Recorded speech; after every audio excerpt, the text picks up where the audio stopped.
Bonjour à tous et bienvenue sur le Flash Référencement, le podcast qui parle de référencement. Nous sommes en mars 2014 et c'est l'épisode numéro 17 si je ne me trompe pas. Bienvenue. Aujourd'hui, un épisode un petit peu spécial du Flash Référencement qui sera diffusé en deux parties. En fait, je suis en train de préparer une conférence pour le SEO Campus qui va se dérouler à Paris en mars, la semaine prochaine maintenant.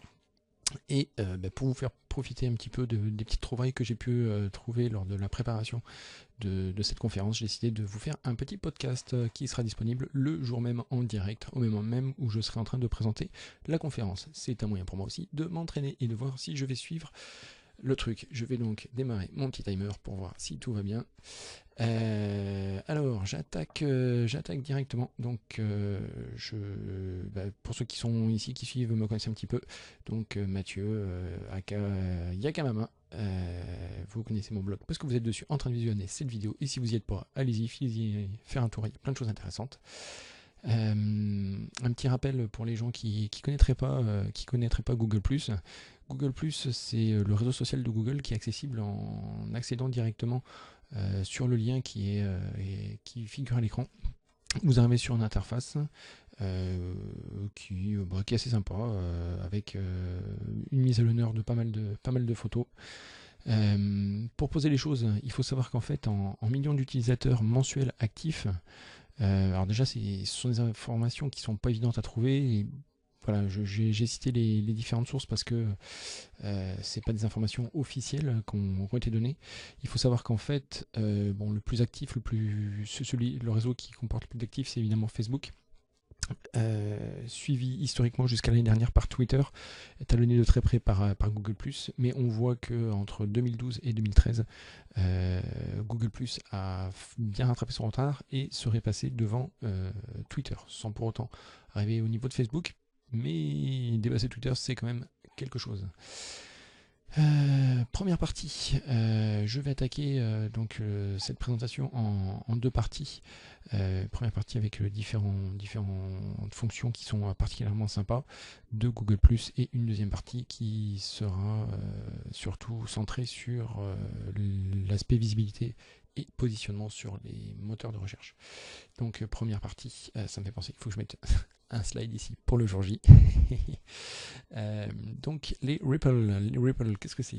Les Ripple, en fait, c'est une fonction statistique qui est disponible pour chaque post disponible sur Google+, que ce soit vos posts ou que ce soit les posts des autres, qui est accessible en cliquant sur la petite flèche en haut à droite de chaque post, et qui vous donne accès à tout un tas d'informations qui sont particulièrement intéressantes pour vous si vous avez envie de savoir un petit peu qui ont liké, qui ont partagé vos posts, mais surtout pour aller faire un petit peu de benchmark, aller voir chez les concurrents ou chez les gens d'influence quels sont les gens qui ont participé et quels sont surtout les influenceurs, parce qu'une fois que le post a été publié, le truc qui est surtout intéressant, c'est de voir qui va relayer l'information.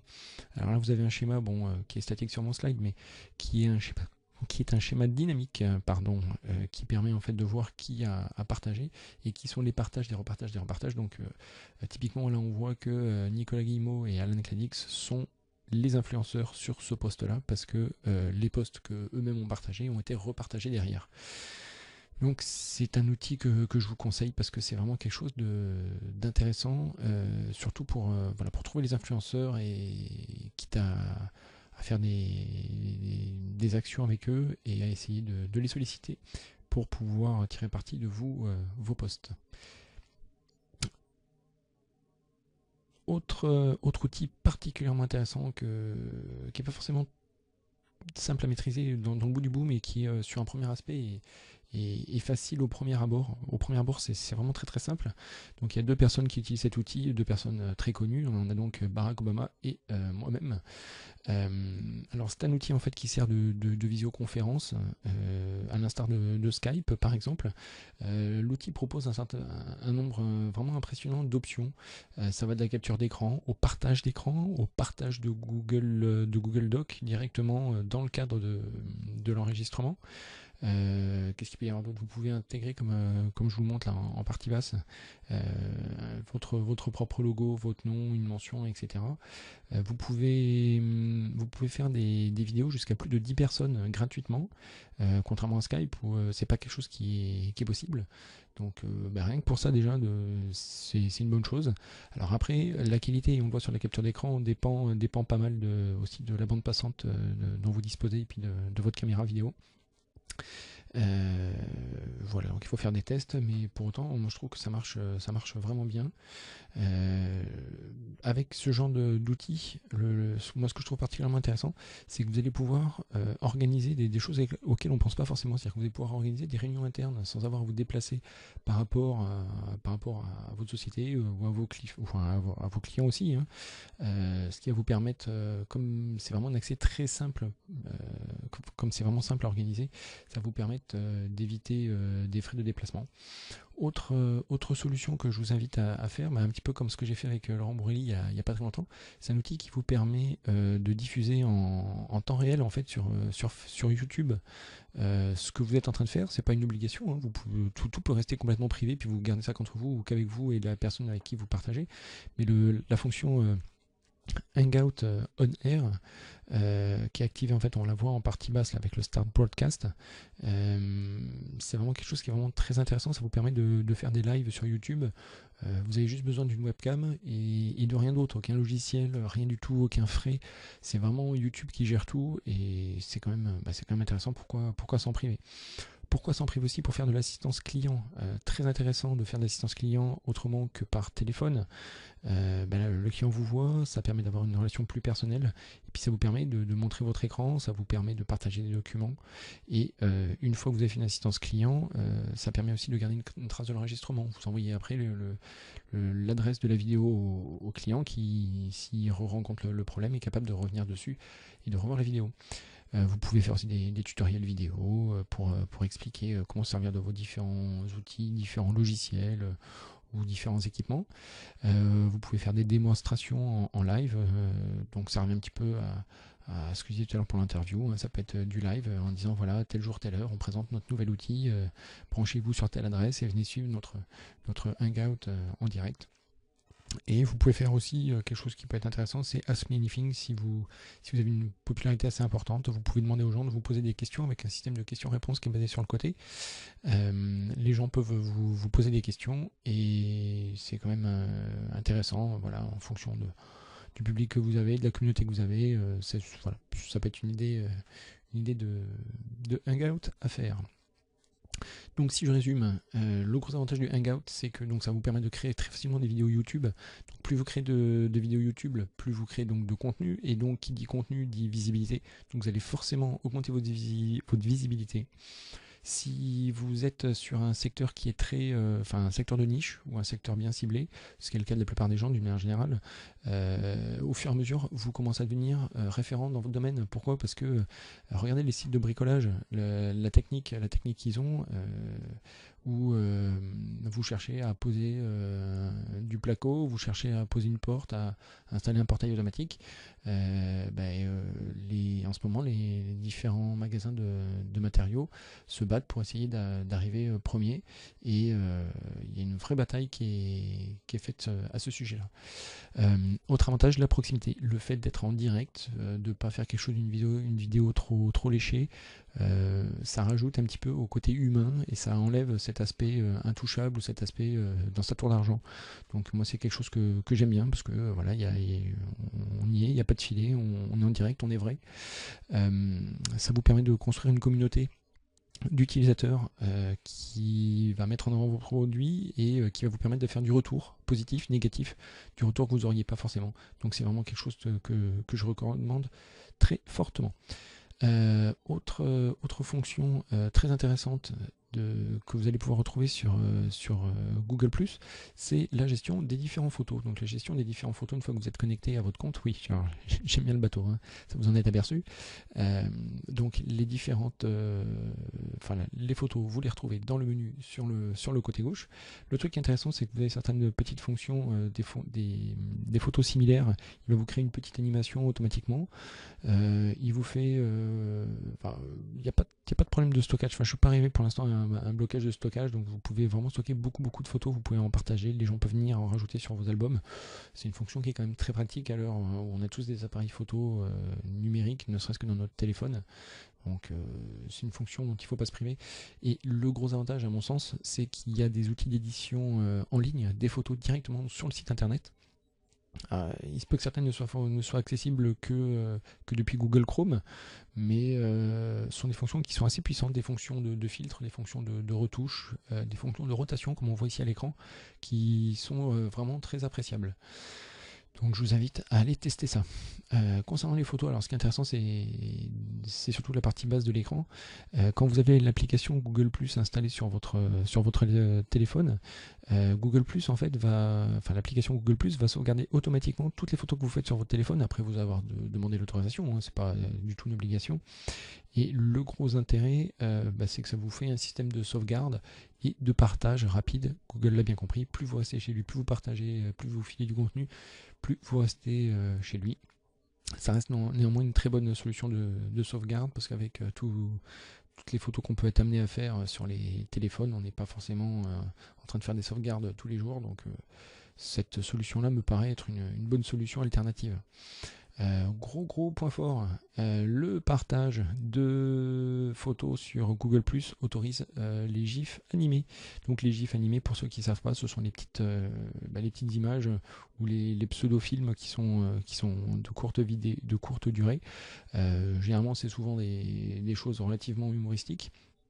Mais ça permet pour autant de faire des choses intéressantes, même d'un point de vue professionnel.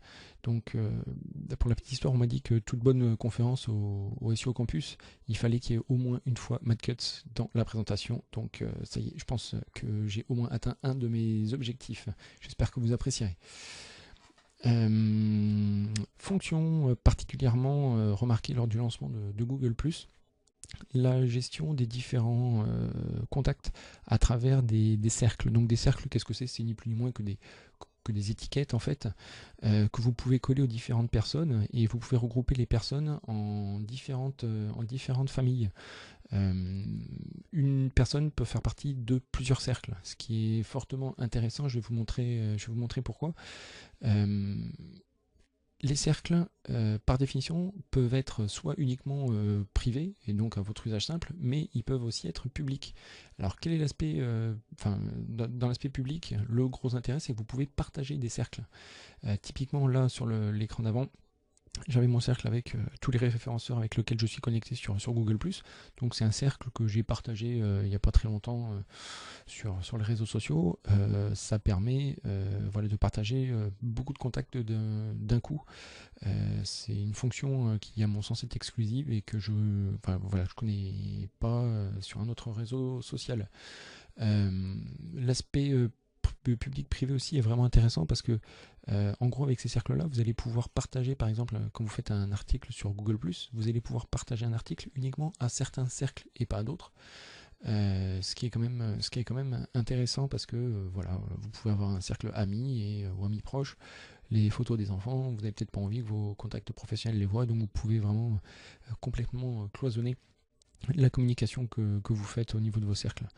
Et en termes de cloisonnement, moi, les cercles qui me paraissent particulièrement pertinents, c'est dans une approche professionnelle, donc de créer une étiquette avec vos VIP, avec vos clients, donc peut-être un petit peu plus élargi.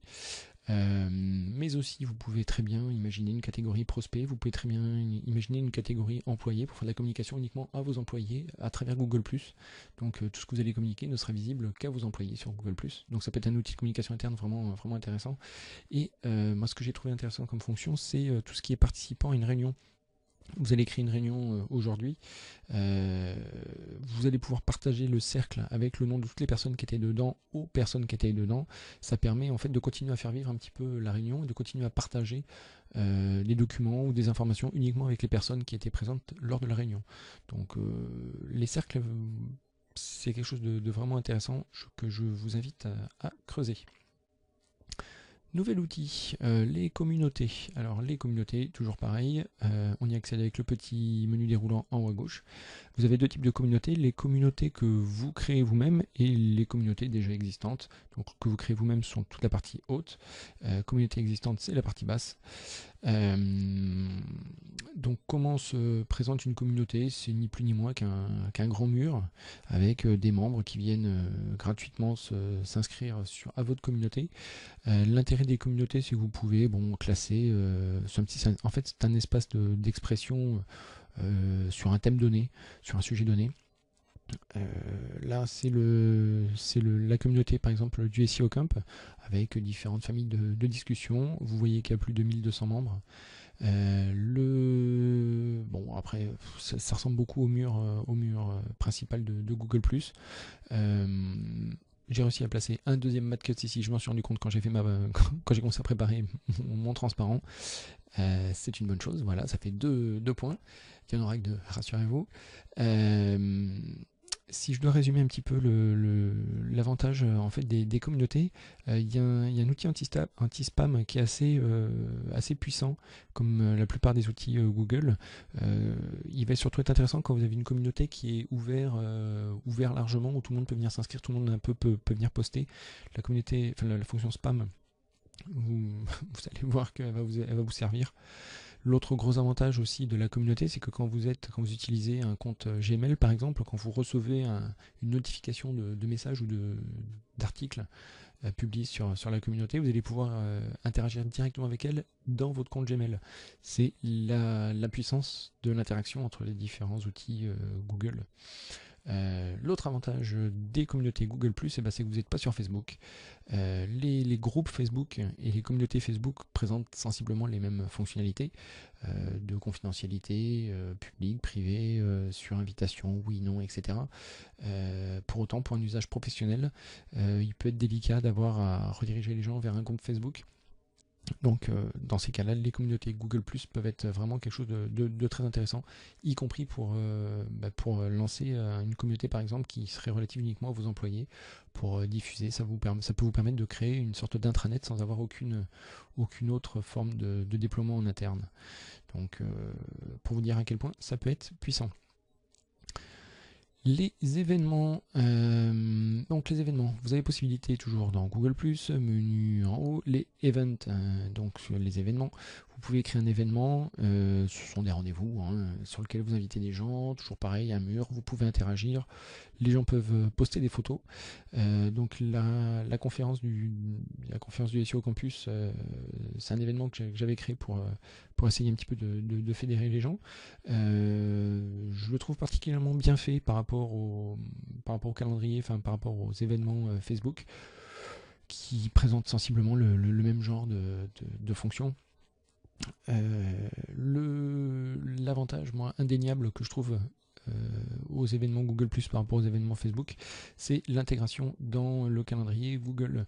Donc j'utilise le calendrier Google et comme vous pouvez le voir, lorsque j'ai un événement, il ressort, alors bon, ma tête est un petit peu coupée, mais graphiquement vous avez la tête de l'avatar de la personne qui vous a invité et vous avez des informations qui sont directement intégrées dans votre calendrier Google. Et donc vous êtes plus visible et donc potentiellement si vous invitez des clients, des prospects ou je ne sais qui, vous aurez plus de chances que le rendez-vous ne passe pas inaperçu. Donc toujours en quête d'améliorer sa visibilité. C'est un outil que je vous invite à utiliser. Il me semble bien pertinent. Je tiens à préciser que je ne suis pas payé par Google pour faire cette présentation, mais que j'accepte tout versement, y compris a posteriori, bien évidemment.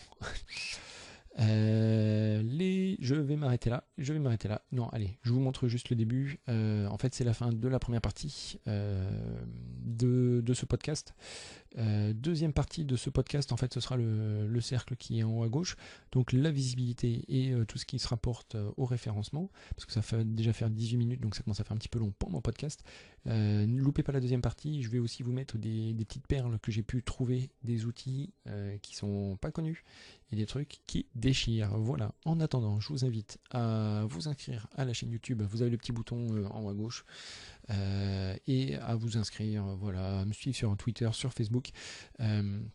J'ai oublié d'indiquer qu'il y a un concours actuellement en cours sur iTunes. Si vous me laissez 5 étoiles sur le lien qui est juste en dessous de la vidéo, le flash référencement, un petit commentaire sur iTunes, je fais gagner les documents en téléchargement, par ailleurs gratuits, mais en PDF seulement sur mon site. Donc ce sont des documents exclusifs, des documents que je vous invite à les visiter en cliquant sur le petit lien téléchargement juste au-dessus de la vidéo dans le menu sur le blog yakamama.com. D'ici là, j'arrête. Je vous souhaite à tous une bonne fin de journée. Je vous dis à très bientôt. Je pense que la deuxième partie de la vidéo sera diffusée d'ici une semaine ou deux. Je sais pas encore. Voilà, il va falloir attendre un petit peu. En attendant, n'hésitez pas à lâcher un commentaire. Ça fait toujours plaisir. Dites-moi si vous avez des bons plans à partager. Et je vous dis à très bientôt. Ciao, ciao. Salut.